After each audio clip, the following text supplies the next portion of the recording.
Hi, this is Sarah Levin, the Artful Inker. I'm an independent Stampin' Up! Demonstrator in the United States. Welcome to my YouTube channel. Today, I'm here to share this Forever and Always card with you, so let's set this aside and get to the creating.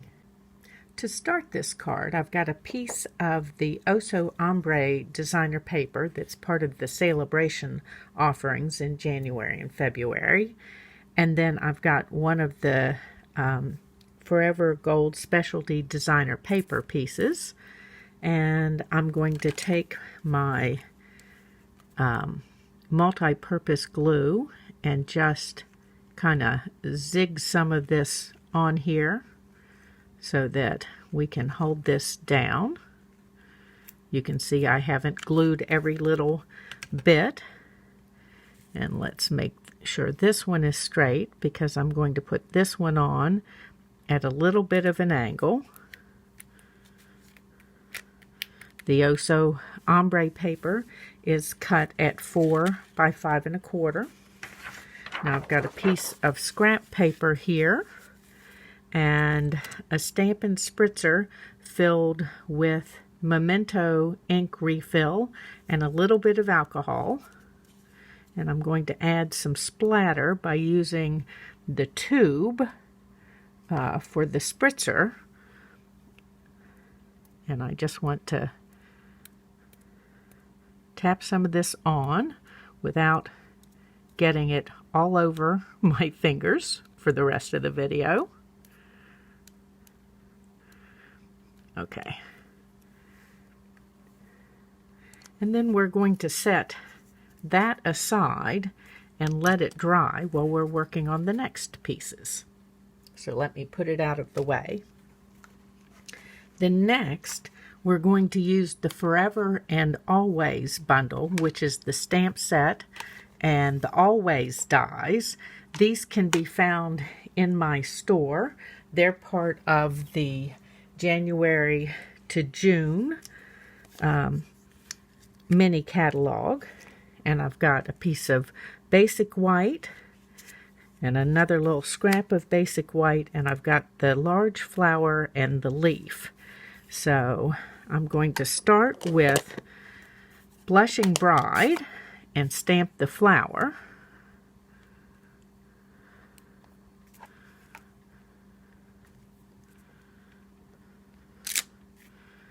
And then let's set this out of the way here. And then let's add some of my color. So I've squeezed ink into the lid of my Bermuda Bay, and I've got a water painter here.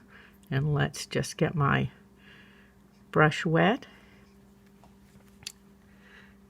And I'm just going to come in here and very roughly color this around.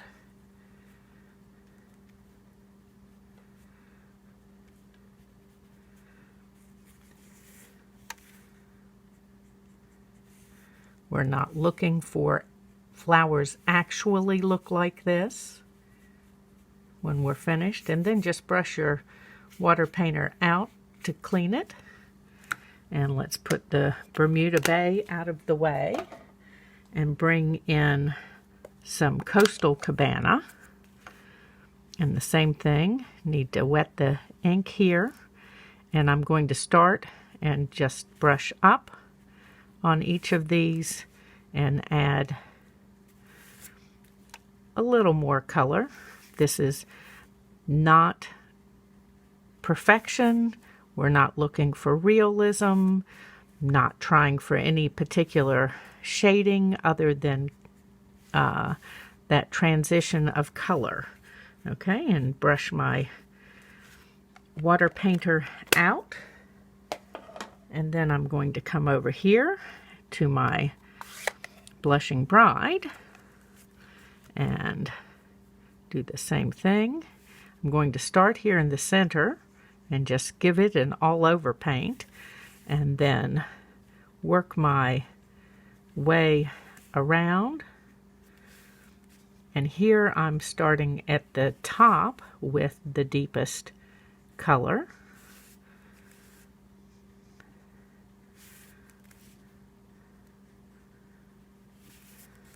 because we're not looking for a smooth transition with the Blushing Bride. We want it to show up against those other vibrant shades.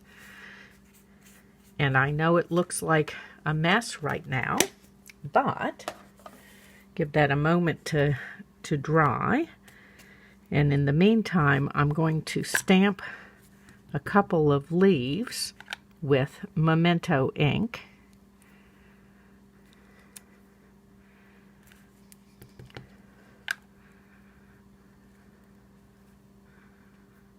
Okay, let's set that aside.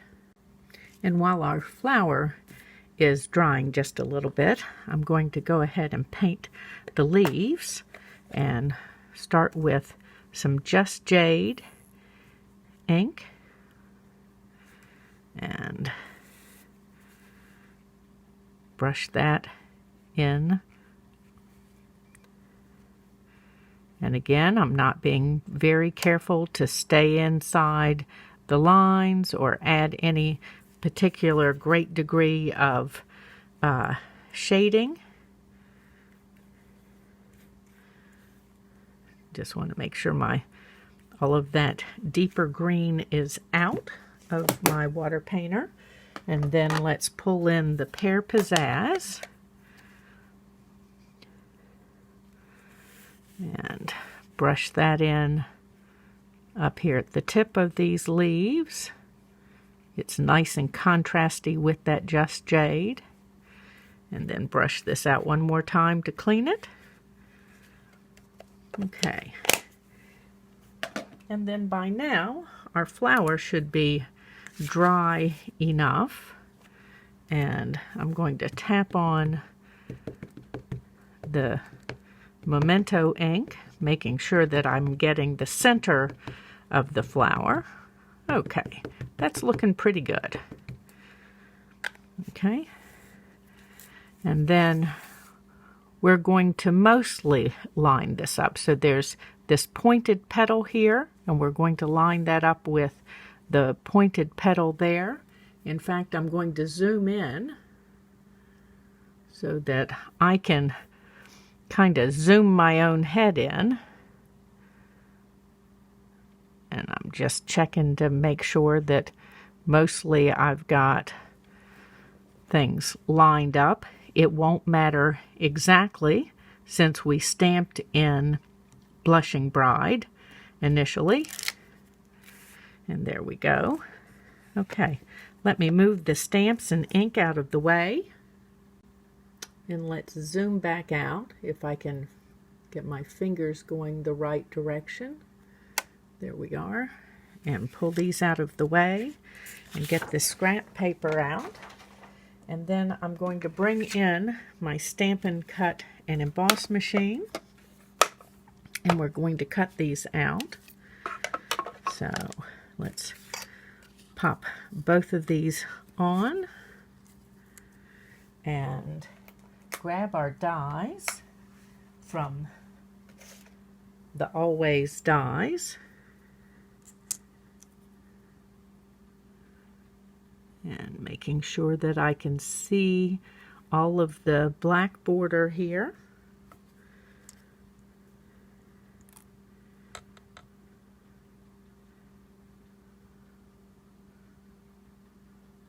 Okay, and add a little piece of washi. I like to keep the washi on the edge of my machine. It keeps it handy for my die cutting.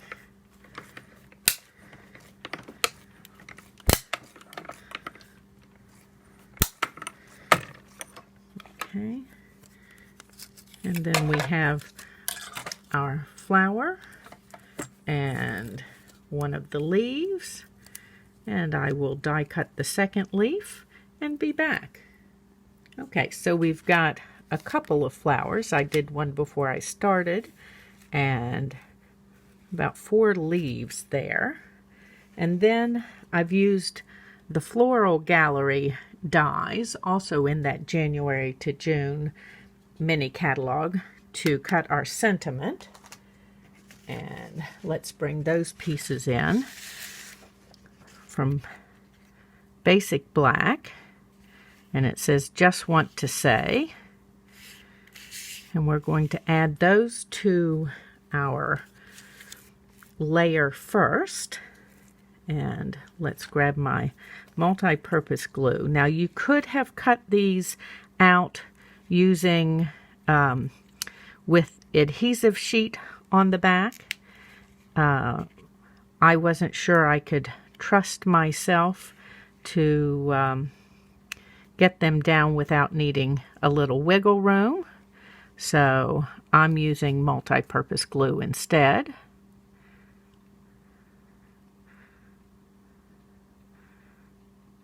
I like to dry fit things so that I see my spacing, and all of these are going to be right justified. And let's make sure that my layer is straight. Since this layer is a little wonky, it can kind of mess with you optically.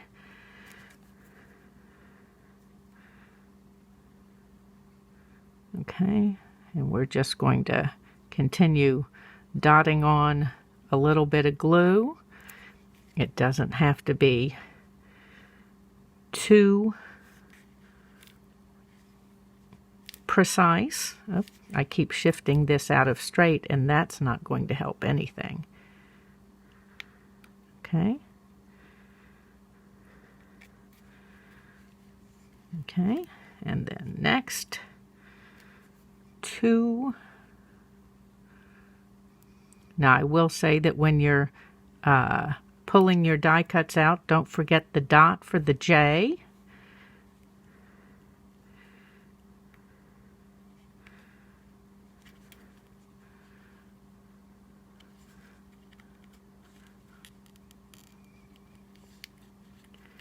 And then let's pick up this last one.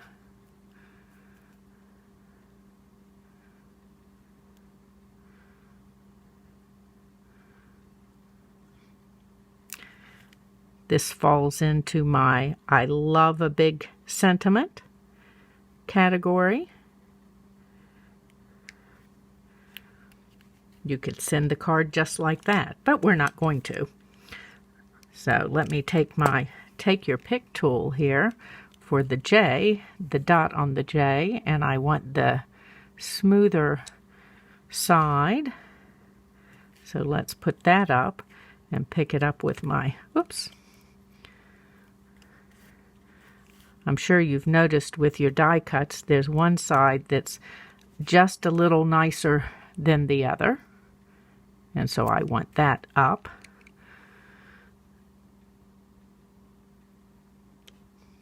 Okay. Now let's put this away and come over here to our flowers. I've also got a piece of that Forever Gold specialty in this pretty little leaf that we're going to use. And let's grab some dimensionals for the back of these flowers.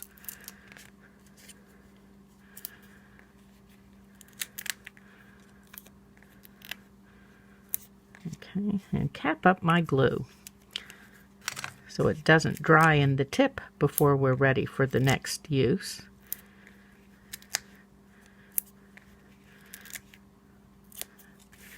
Okay, so we're just going to space these in here. Now you'll notice I didn't put any dimensionals on the bottom of this bottom flower, and that's so that I can use just one layer of dimensionals on my card. And we're just dotting in some glue on the back of this piece, and we'll stick that in first. And then let's add a couple of these leaves.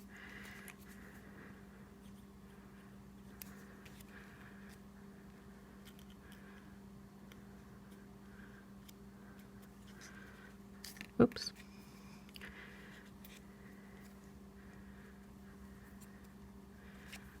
And then once I've got these in, I'll adhere that top flower.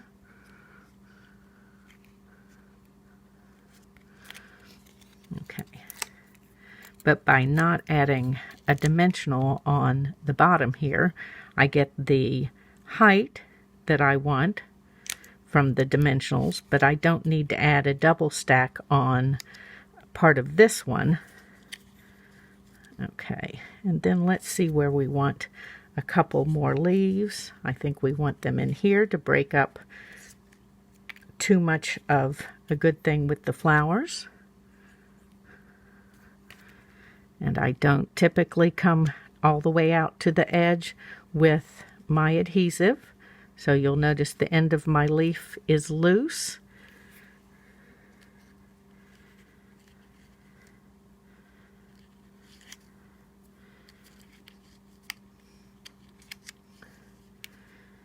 And I'm going to use this leaf all the way down here on the right to draw that whole line down with your eye.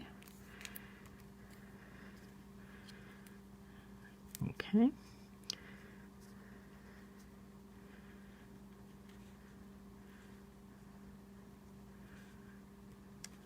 Now we'll put this one on.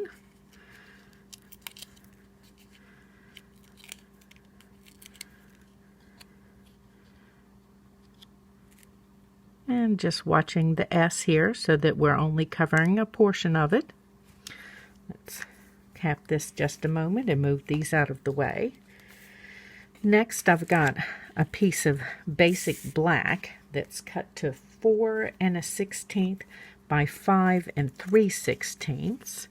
And let's add our adhesive on the back of our Ombre piece. And again, going with that little bit of wonky angle here. Let's pull this over. So we're just letting little bits of the black peek out. Now, almost done. I've got my thick basic white card base, and it is cut at 4 1/4 by 11 and scored at 5 1/2. And then I've got a piece of the Ombre paper here. And it is 4 inches wide. And I think it is 1 inch high. Okay. And then let's go back to dimensionals here.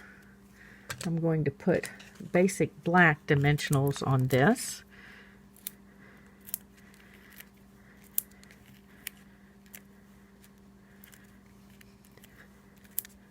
I find they don't show as much as if I put white on the back of this, even though we're going down to a white layer.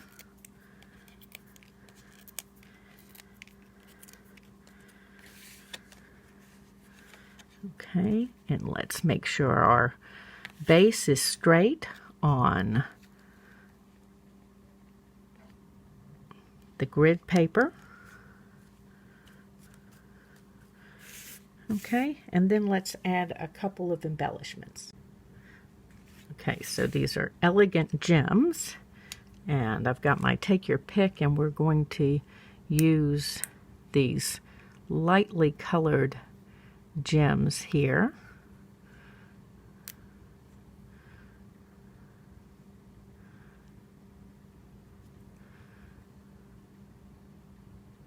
Let's get this last one here. Okay, and there we have our card using the Forever and Always bundle. Give this video a thumbs up. Subscribe to my YouTube channel and click the bell if you'd like to be notified the next time I upload a video. You can purchase all of today's products in my Stampin' Up store if you're in the US. Just use the link in the description below. Thank you for stopping in, and have a great day. Bye.